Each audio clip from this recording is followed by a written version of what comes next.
അതിലൂടെ നമ്മുടെ ദോഷങ്ങൾ, ജാതകവശാലുള്ള ദുരിതങ്ങൾ എല്ലാം തീരട്ടെ. ചിങ്ങമാസം വരുമ്പോൾ ജാതക ഫലങ്ങളെല്ലാം തന്നെ മാറും. അതുകൊണ്ട് ജാതക ഫലങ്ങളിൽ എല്ലാ നവഗ്രഹ ദേവന്മാരുടെയും അനുഗ്രഹവും ഐശ്വര്യവും വന്നു ചേരാനും ഈ കർക്കിടക മാസത്തിലെ. നമസ്കാരം, ഞാൻ സുദർശനൻ മേഴത്തു. ഈ കർക്കിടക മാസം കഴിയും മുമ്പ് നമ്മൾ ഓർക്കേണ്ട ചില കാര്യങ്ങളെ കൂടെ നമുക്കൊന്ന് ചിന്തിക്കാം. കർക്കിടക മാസം ധാരാളമായ വിഷയങ്ങളെക്കുറിച്ചെല്ലാം നമ്മൾ ചിന്തിച്ചു. മീഡിയയിലൂടെയും ധാരാളം നമ്മൾ കാണുന്നുണ്ട്. രാമായണ പാരായണങ്ങൾ, പ്രഭാഷണങ്ങൾ, നാലമ്പല ദർശനങ്ങൾ എല്ലാം നമ്മൾ ചെയ്യുന്നുണ്ട് ഇല്ലേ? കർക്കിടക മാസത്തെക്കുറിച്ചൊരു വീഡിയോയും മുമ്പേ തന്നെ നമ്മൾ ചർച്ച ചെയ്തു, ചിന്തിച്ചു. എങ്കിലും ഇനിയും അല്പ ദിവസങ്ങൾ കൂടെ കർക്കിടകം ഇങ്ങനെ കടന്നു പോകാൻ ഉള്ളത് കൊണ്ട് കർക്കിടകം പൊതുവെ ഒരു ദുരിതമാസമായിട്ടാണ് പൂർവന്മാരെല്ലാം കണ്ടിരുന്നത്.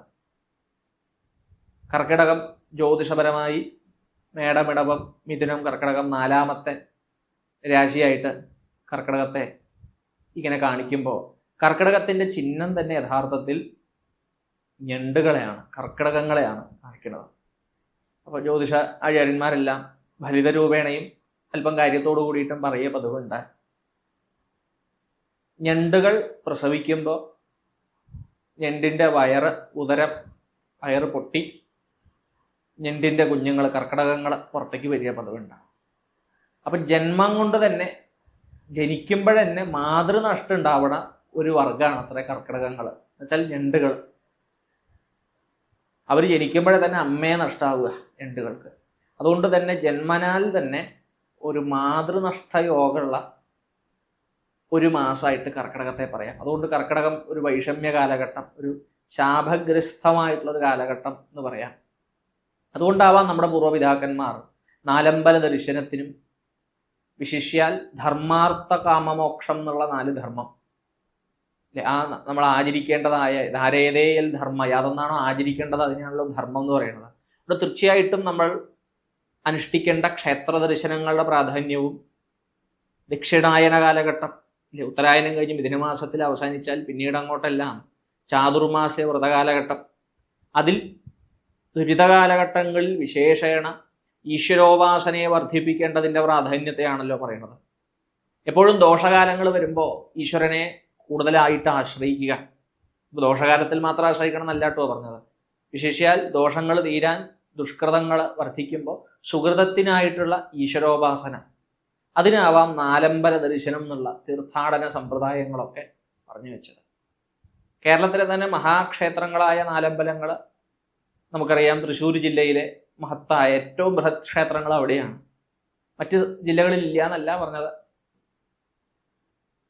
കോട്ടയം ജില്ലയിലെ പാല നാലമ്പലം, രാമപുരം തുടങ്ങിയ നാലമ്പല ക്ഷേത്രങ്ങളും പൗരാണിക കാലം മുതൽക്കേ, പൂർവ്വകാലം മുതൽക്കേ ഉണ്ട്. മാമലശ്ശേരി തുടങ്ങിയിട്ടുള്ള നാലമ്പലങ്ങൾ എറണാകുളം ജില്ലയുടെ ഒരു ഭാഗത്ത്, തിരുവല്ലോമല തുടങ്ങി പാലക്കാട് ജില്ലയുടെ, തൃശ്ശൂർ ജില്ലയുടെയും അതിർത്തികൾ പങ്കിടുന്ന പ്രദേശങ്ങളിലെ നാലമ്പലങ്ങൾ, അങ്ങാടിപ്പുറത്തെ നാലമ്പലങ്ങൾ എല്ലാം പ്രസിദ്ധമാണ്. ധാരാളം ഉണ്ട്, നമ്മുടെ അറിവിൽ അങ്ങനെ ധാരാളം ഉണ്ടെങ്കിലും ഈ നാലമ്പല ദർശനങ്ങളെല്ലാം തന്നെ ഒരു വ്രതാചരണം, ഒരു ദിവസം കൊണ്ട് പരിപൂർണമായ വ്രതം എങ്ങനെ ആചരിക്കാം എന്നുള്ളതാണ് നമ്മെ പഠിപ്പിച്ചത്. ഒരു ദിവസം പൂർണ്ണമായിട്ടും, പ്രത്യേകിച്ചൊരു ദോഷകാലഘട്ടമാകുമ്പോൾ പൊതുവെ കർക്കിടക മാസത്തിന് തന്നെ ഒരു നിഷ്ക്രിയത്വം കൽപ്പിച്ചിട്ടുണ്ട് നമ്മുടെ പൂർവികന്മാർ. കാർഷികാടിസ്ഥാനത്തിൽ ജീവിച്ചിരുന്നവരാണല്ലോ നമ്മുടെ എല്ലാം പൂർവന്മാർ. അതുകൊണ്ട് ഒരു നിഷ്ക്രിയത്വം, മറ്റു ജോലികളൊന്നും ഇല്ലാത്തൊരവസ്ഥ.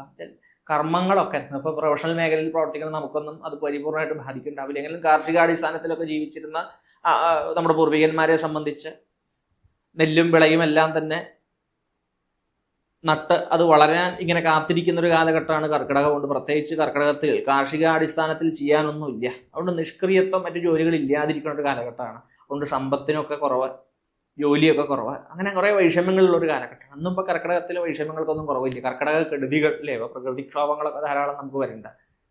അതുകൊണ്ട് കർക്കിടക കെടുതി പണ്ടും അങ്ങനെയായിരുന്നു. കൃഷിനഷ്ടം, ഇപ്പോൾ കൃഷിനഷ്ടത്തിന് പകരം വ്യാവസായിക നഷ്ടങ്ങളാണ് അല്ലേ. മഴയും ഒക്കെ ഭയങ്കരമായിട്ട് കൂടിയാൽ, അതിവർഷമൊക്കെ വന്നു കഴിഞ്ഞാൽ നമ്മുടെയൊക്കെ മേഖലകൾ, ജോലി മേഖലകളൊക്കെ അതും ബുദ്ധിമുട്ടായിട്ട്, വൈഷമ്യമായിട്ട് വരുന്നുണ്ട്. അതുകൊണ്ട് കർക്കിടകം പൊതുവെ ഒരുപാട് ദുരിതങ്ങളും പ്രകൃതി ദുരന്തങ്ങളൊക്കെ ഉണ്ടാവാൻ സാധ്യതയുള്ള കാലഘട്ടം. ആ ദിവസങ്ങളും കാലങ്ങളൊക്കെ ഈശ്വരോപാസനയിലൂടെ മാറ്റുക എന്നുള്ളതാണ് നമ്മുടെ ഉദ്ദേശം. ഈശ്വരോപാസന ചെയ്ത് ദേവതാ ഉപാസന ചെയ്ത് ഈ ദോഷങ്ങളിൽ നിന്ന് എങ്ങനെ അതീതമാവാം. തീർച്ചയായും അതിനാവാം നാലമ്പല ദർശനമെല്ലാം നമ്മുടെ ഉണ്ടാക്കി വെച്ചത് തന്നെ അതിന് വേണ്ടിയിട്ടാവാം. അല്ല, ആ നാലമ്പല ദർശനം ചെയ്യുമ്പോൾ ഒരു ദിവസം മുഴുവൻ പരിപൂർണമായി രാമ രാമ രാമ എന്നുള്ള നാമം ജപിച്ച് അല്ലെങ്കിൽ ഈശ്വര നാമം ജപിച്ചുകൊണ്ട് നമുക്കിരിക്കാം. സാധാരണ തൃപ്രയാറും തിരുമൂഴിക്കുളവും അതുപോലെ തന്നെ പായമ്പലുമെല്ലാം തുടങ്ങിയിട്ടുള്ള തൃശ്ശൂർ ജില്ലയിലെ അതിശ്രേഷ്ഠമായിട്ടുള്ള നാലമ്പല ദർശനം നമ്മൾ ചെയ്യുമ്പോൾ രാവിലെ ആദ്യം നിർമാല്യ ദർശനത്തിന് നട തുറക്കണ നേരമാകുമ്പോൾ തൃപ്രയാറ് ചെല്ലണം എന്നാ പറയുക. അപ്പോൾ ഒരു ഭക്തൻ നാലമ്പല ദർശനത്തിന് പുറപ്പെടുക വെച്ചാൽ ഉഷകാലത്തിലെ തന്നെ എഴുന്നേറ്റ് വളരെ ഉന്നതിക്കണേന് വളരെ നേരത്തെ തന്നെ എഴുന്നേറ്റ് കുളിച്ച് തൃപ്രയാറ് ദർശനത്തിനായിട്ട് പോകണം. നിർമാല്യ ദർശനം അവിടെ വേണം എന്നാ പറയാം.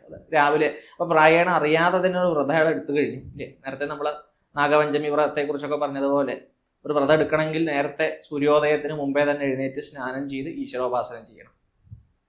അങ്ങനെയെങ്കിൽ ഒരു നാലമ്പല ദർശനത്തിന് പുറപ്പെടുന്ന ആൾ അറിയാതെ തന്നെ നേരത്തെ ഉണർന്നു കഴിഞ്ഞു. അപ്പോൾ അറിയാതെ തന്നെ നമ്മൾ ആ ദോഷം വ്രതത്തിനായിട്ട് പുറപ്പെടുകയാണ്. തീർച്ചയായിട്ടും നിങ്ങൾ ഒരു ദോഷ സമയം വരുമ്പോൾ തീർത്ഥാടനമൊക്കെ ചെയ്യുമ്പോൾ കിട്ടുന്ന ഫലം ഇതാ, നമ്മൾ അറിയാതെ തന്നെ ആ വ്രതത്തിന് സജ്ജനാവും മാറുകയാണ്. അപ്പോൾ രാവിലെ നിർമാല്യ ദർശനത്തിന് നമ്മൾ തൃപ്രയാർ ക്ഷേത്രത്തിലെത്തി.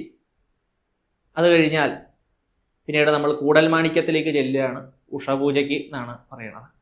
ഉഷപൂജ സമയമാകുമ്പോഴേക്കും കൂടൽമാണിക്യത്തിൽ ചെന്ന് ഭരതസ്വാമിയെ കണ്ടു. പിന്നീട് ഉച്ചപൂജയാകുമ്പോഴേക്കും തിരുമൂഴിക്കുളത്ത് ലക്ഷ്മണ പെരുമാളുടെ അടുത്തേക്ക് നമ്മൾ എത്തുകയാണ്. മൂന്നാമത്തെ ക്ഷേത്രം. ഉച്ചപൂജ തൊഴുത് കഴിയുമ്പോഴേക്കും ലക്ഷ്മണ പെരുമാളുടെ അടുത്ത് ചെന്ന് ദർശനമൊക്കെ കഴിയുമ്പോഴേക്കും പൂജാസമയമൊക്കെ കഴിയായി.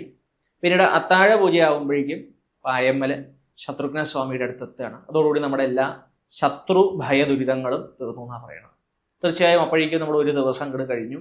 ആ ഒരു ദിവസം പരിപൂർണമായി നമ്മൾ ഭഗവത് അന്വേഷണത്തിലാണ്. നമ്മൾ മറ്റൊരു കാര്യത്തെക്കുറിച്ചോ ഒന്നും ആലോചിച്ചു പോലും ഇല്ല അല്ലേ. ജോലിയെക്കുറിച്ചോ സമ്പത്തിനെക്കുറിച്ചോ മറ്റു കാര്യങ്ങളെക്കുറിച്ചോ വിവാഹാദി ഒരു ദോഷത്തെക്കുറിച്ച് നമ്മൾ ആലോചിച്ചില്ല. ആ ദിവസം മുഴുവൻ നമ്മൾ ഈശ്വരനെ കാണാൻ ഭഗവാനെ കാണാൻ രാമനാമം ജപിച്ചുകൊണ്ട് അന്ന് കഴിച്ച ഭക്ഷണമെല്ലാം ഭഗവാന്റെ പ്രസാദമാവും. പ്രത്യേകിച്ച് തൃപ്രയാറും പായമ്മൽ ക്ഷേത്രത്തിലും കർക്കിടകം മുഴുവനും അന്നദാനമുണ്ട്. മറ്റുള്ളവിടെ വിശേഷ ദിവസങ്ങളിൽ മാത്രമേ ഉള്ളൂ എന്നാണ് നമ്മുടെ അറിവ്.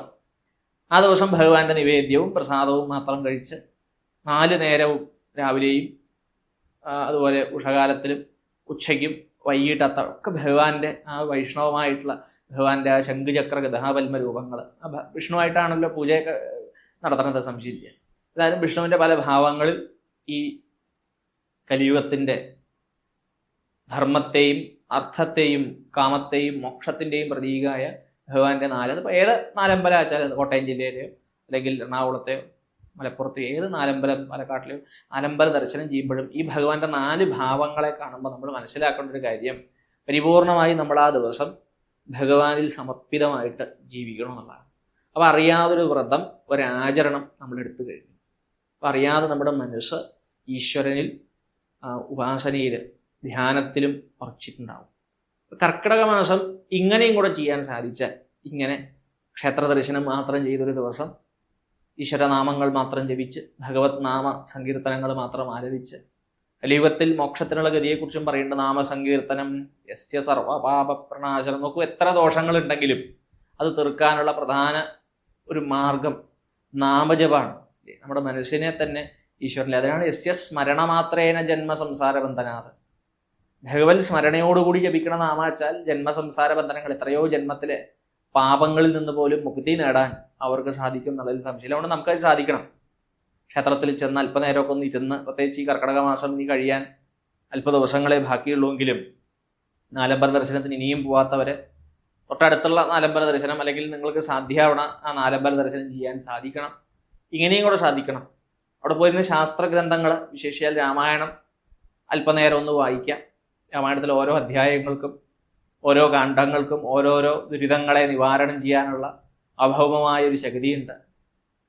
ഏതായാലും ആ ഭാഗങ്ങളൊക്കെ ചിന്തിച്ച് ജപിച്ച് പോകുമ്പോൾ തീർച്ചയായിട്ടും നമ്മുടെ കർക്കിടക മാസത്തിലെ, കാരണം കർക്കിടകം ഒരു വർഷാവസാനം കൂടിയാണ്, നിഷ്ക്രിയത്വം കഴിഞ്ഞ് ഉത്സുകരായി അടുത്ത പുത്തരി കൊയ്ത് ഓണക്കാലത്തെ എല്ലാം തന്നെ വരവേൽക്കാനായിക്കൊണ്ട് ചിങ്ങമാസത്തിലേക്ക് പ്രവേശിക്കുന്ന ആ പ്രവേശന ദ്വാരവും കൂടിയാണ് കർക്കിടക മാസം. അതുകൊണ്ട് കർക്കിടക മാസം പുണ്യത്തെ ആർജിച്ചാൽ അടുത്ത ഒരു വർഷത്തേക്കുള്ള പുണ്യത്തെ നമ്മൾ ആർജിച്ച് സ്വാശ്രയിച്ച് വെക്കുന്ന ഒരു കാലഘട്ടവും കൂടിയാണ് ഈ കർക്കിടക മാസം അല്ലേ. കാരണം ഈ പുത്തരിയൊക്കെ കൊയ്ത് നെല്ലൊക്കെ സംഭരിച്ച് ഇല്ലനിറയൊക്കെ നമ്മൾ അല്ലേ സാധാരണ ആ കാലത്തിലാണല്ലോ ഇല്ലനിറ ചടങ്ങുകളെല്ലാം തന്നെ. അപ്പം നിറവിൻ്റെ ഒരു കാലഘട്ടം അതിലേക്ക് നമ്മൾ വരാൻ നിൽക്കുന്നൊരു കാലം കൂടിയാണ് കർക്കിടക മാസം. അതുകൊണ്ട് അല്പമായി ലഭിച്ച ഇനിയുള്ള ദിവസങ്ങളിലും നാലമ്പല ദർശനം പോലെയുള്ള ശ്രേഷ്ഠമായ ആചരണങ്ങൾ കർമ്മങ്ങളെല്ലാം തന്നെ ചെയ്തുകൊണ്ട് ഈ കർക്കിടക മാസം ഇനി അനുഷ്ഠിക്കേണ്ട ചടങ്ങുകളിൽ ഇത് നാമജപവും പുണ്യത്തെ ആർജിച്ചു വെച്ചൊരു വർഷക്കാലത്തേക്കുള്ള നിഷ്ക്രിയത്വം മാറി ഔത്സുകരായി ധർമ്മം അനുഷ്ഠിക്കാനുള്ള ഉത്സുകരായ കർമ്മത്തെയും